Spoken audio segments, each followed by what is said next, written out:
If you want a man to fall in love with you, you have to do these 3 things in the early stages of dating. 2 of the things are 2 things to do, and 1 of the things is what not to do. The first one is to fall so deeply in love with yourself and keep romanticizing your own life and dating yourself in the early stages of dating, so that you are coming from a full cup. You're turning yourself on, you're pleasuring yourself, you're dating yourself, you're still giving yourself all of the things that you desire, because you're then coming from a space of abundance, not scarcity. You're not seeking your needs to be met externally because you are in lack, you're in overflow. That's how you are in magnetic energy. You're going to match his energy. What is the energy that he's putting in? Is he planning the dates? Is he leading the text messages? Is he showing up for you? Is he providing open energy? Is he asking you questions? Is he engaging? You're going to match that energy that he is putting in. Don't give more than he is giving. Don't give less than he is giving. Don't be like, I'm an entitled queen, so I'm not gonna show up. I'm just gonna let him do everything, and if he wants me, he'll come and get me, but I'm not gonna put any energy in.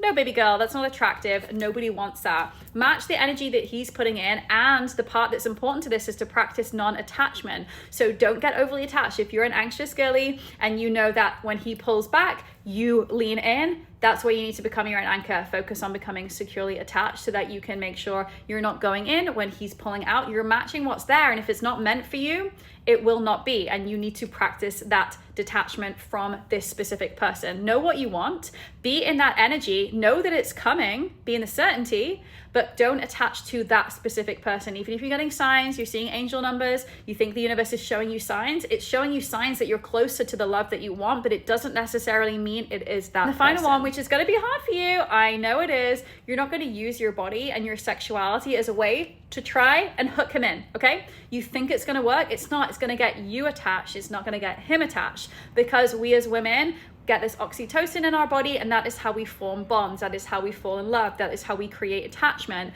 Men cuddling and being intimate and having sexy time does not support them falling in love. They're just getting it and they're loving it, but that doesn't mean that creates the attachment unless the attachment is already forming emotionally and in other ways. So don't use your body and show him all of the things you can do and let him use your body in any way he wants, thinking that that's going to create attachment. It's not. All that's going to do is open yourself up more, create more attachment from you, and it's much harder to be in that state of practicing non-attachment to somebody when you've done the most vulnerable thing that 2 people can do. You feel open, you feel intimate, it creates this false sense of intimacy. You don't fucking know them, so don't give them access to your body unless you know that they can meet your emotional needs. Then have at it, do your thing.